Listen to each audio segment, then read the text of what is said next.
Et donc, vous allez voir que c'est grâce, je l'espère, aux applications que vous allez mieux comprendre. Alors, on va prendre un premier énoncé. Une variable aléatoire continue x, par exemple, elle suit une loi normale de paramètres m égale 20 000 et sigma égale 8 000. Donc, je vous donne la moyenne et l'écart-type de la variable aléatoire qui suit une loi normale m, une loi normale, pardon.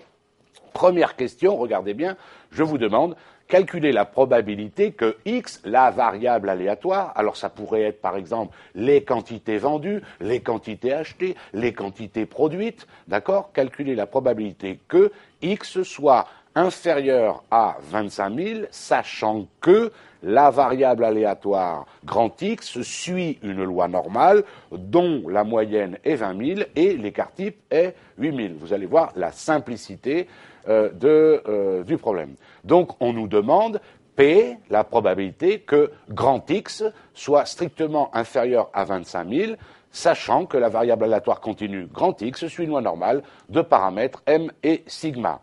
Alors, comme je vous l'écris encore une fois, bien comprendre que l'on ne peut pas résoudre ou qu'on ne peut pas répondre à cette question directement, il faudrait normalement, pour répondre à cette question, étudier cette fonction, d'accord? On ne serait pas sorti de l'auberge si à chaque fois qu'on calcule une probabilité, il fallait étudier cette fonction. Eh bien, grâce au changement de variable, eh bien, qu'est-ce qu'on va faire? Comme je vous l'ai dit tout à l'heure, on va centrer et réduire la variable x pour la remplacer par t. Et sachant que t, encore une fois, c'est x moins m sur sigma. Alors, on applique, tout simplement, regardez bien. Donc, rappelez-vous, p de grand X, la variable aléatoire, soit inférieur à petit a, ou petit x si vous préférez, égale la probabilité, vous voyez le changement de variable, que grand T soit inférieur à petit a moins m sur sigma, ou petit x moins m sur sigma. Donc, j'applique, je fais copier-coller, P de grand X inférieur à 25 000 égale, changement de variable, P de T inférieur à x 25 000 moins m, la moyenne de la variable aléatoire, 20 000, le tout divisé par sigma, l'écart-type de la loi normale, d'ici 8 000, ça fait P de T inférieur à 0,625. Donc, si vous voulez d'une façon différente, P, la probabilité que la variable aléatoire quantité, par exemple, soit inférieure à 25 000, c'est égal, grâce au changement de variable, à P de grand T inférieur à 0,625. Donc, pour trouver cette probabilité, nous allons utiliser une des tables de la loi normale. Parce que, évidemment, et dans 99,99%, je vais même être très franc avec vous, je n'ai encore jamais vu dans un examen, en tout cas d'expertise comptable ou de commissariat aux comptes, que l'on vous fournisse une table P de la probabilité que T soit supérieur à petit t. On vous fournit toujours P de T, un grand T inférieur à petit t. Mais sachez que, quand on a compris le principe, il n'y a pas de problème. Donc, le plus simple, c'est de faire un schéma pour montrer ce que nous cherchons et ce que nous donne la table de la loi normale dont nous disposons. Alors, je vous le conseille très fortement, surtout pour ceux qui n'ont pas l'habitude, vous faites un petit schéma au brouillon, vous allez voir, c'est d'une simplicité enfantine. On ne peut pas se tromper, c'est impossible. Vous n'êtes pas des idiots, vous n'êtes pas bêtes, il suffit de faire le schéma et de comprendre ce que vous cherchez et comprendre ce que vous donne la table P de T inférieur à petit t. Écoutez-moi bien. P de T inférieur à petit t. Ça veut bien dire ce que ça veut dire. Ça veut dire que cette table va vous donner la probabilité que grand T soit inférieur au petit t que nous avons cherché. Est-ce que vous êtes d'accord? Le petit t, c'est x moins m sur sigma. Est-ce que tout le monde est d'accord?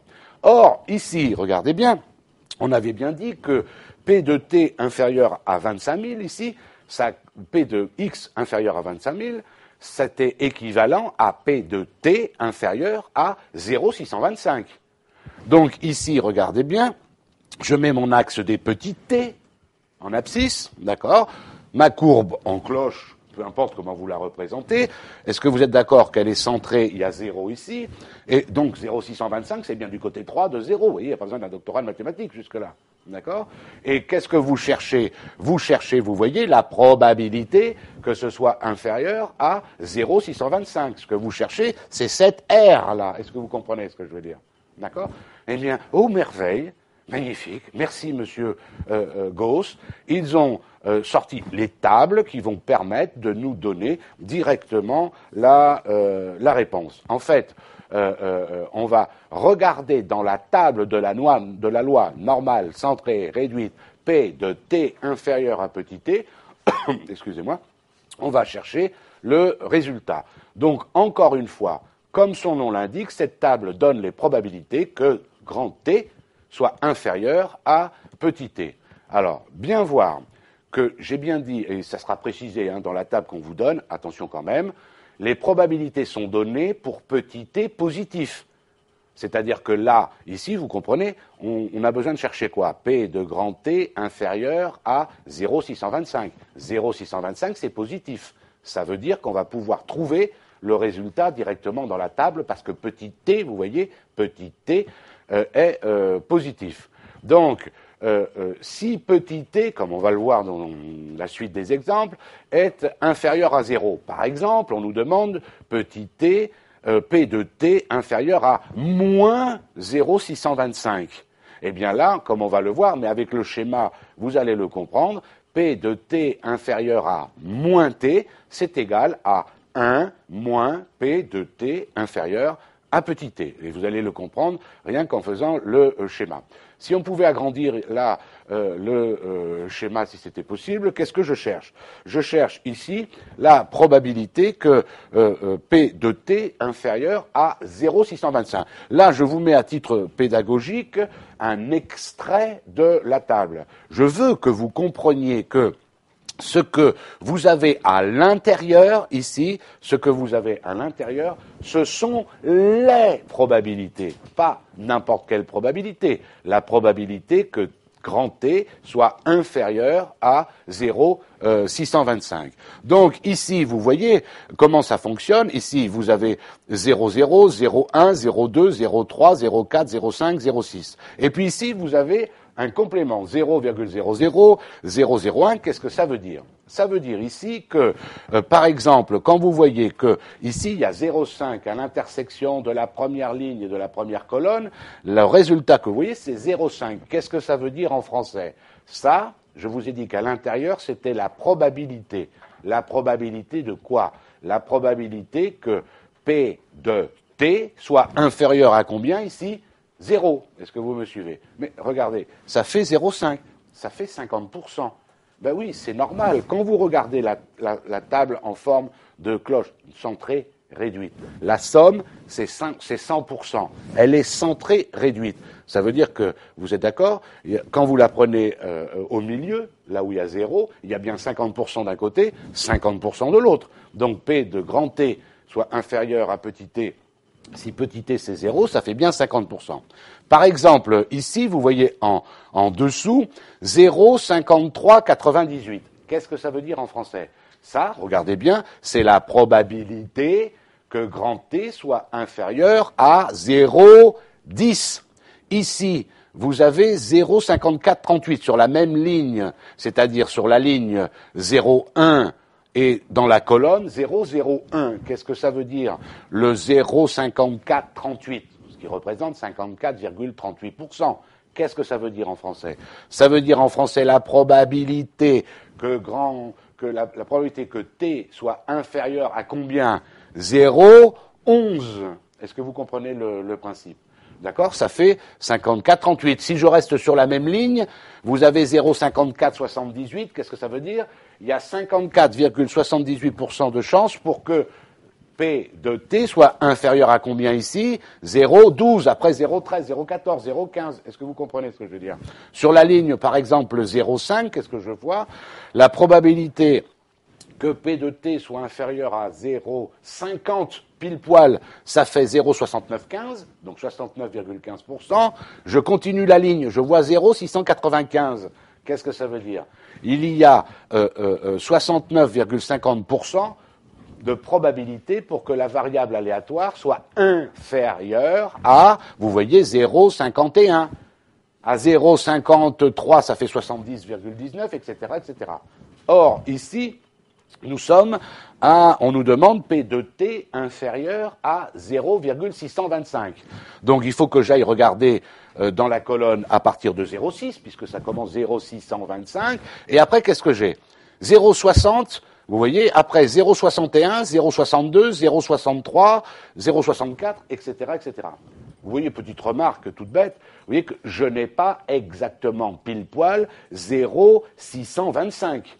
D'accord? Pourquoi je n'ai pas 0,625? Parce que j'ai 0,60, 0,61, 0,62, puis après 0,63. Je n'ai pas pile poil 0,625. Donc, qu'est-ce que ça veut dire?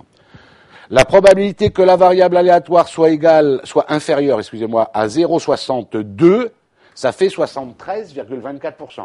La probabilité que la variable aléatoire t centrée réduite soit inférieure à 0,63, ça fait 0,7357, 73,57%. Qu'est-ce que ça veut dire en français? Ça veut dire que 0,625, c'est au milieu de 0,62 et 0,63. Est-ce que vous me suivez? Normalement, on doit faire de l'interpolation linéaire. D'accord? Comme nous l'avons appris déjà plusieurs fois. Autrement dit, la probabilité que t soit inférieur à 0,625, c'est compris entre 0,7324 et 0,7357. Est-ce que vous comprenez ce que je dis? Comme ça fait 0,625, je fais la somme des deux et je divise par 2. Et j'ai pile poil le résultat, bien entendu. Si vous n'aviez pas le temps de faire l'interpolation linéaire, parce que là c'est facile, ça fait 0,625, c'est juste la moitié, mais si c'est 0,624,38, vous voyez ce que je veux dire, là ça sera un peu plus long pour faire l'interpolation linéaire. Si vous n'aviez pas le temps le jour de l'examen, vous écrivez, c'est compris entre 73,24% et 73,57%. C'est déjà une réponse qui est relativement satisfaisante. On est d'accord sur le principe? Maintenant, deuxième question. Je vous rappelle que la première question, on nous demandait quelle est la probabilité que la variable aléatoire x soit inférieure à 25 000. On a fait le changement de variable, on a dit P de x inférieur à 25 000, c'est égal à P de t inférieur à 25 000 moins la moyenne divisé par l'écart type, c'est-à-dire P de t inférieur à 0,625. Regardez bien, je vous demande maintenant calculer la probabilité que x, la variable aléatoire, soit inférieure à 14 000.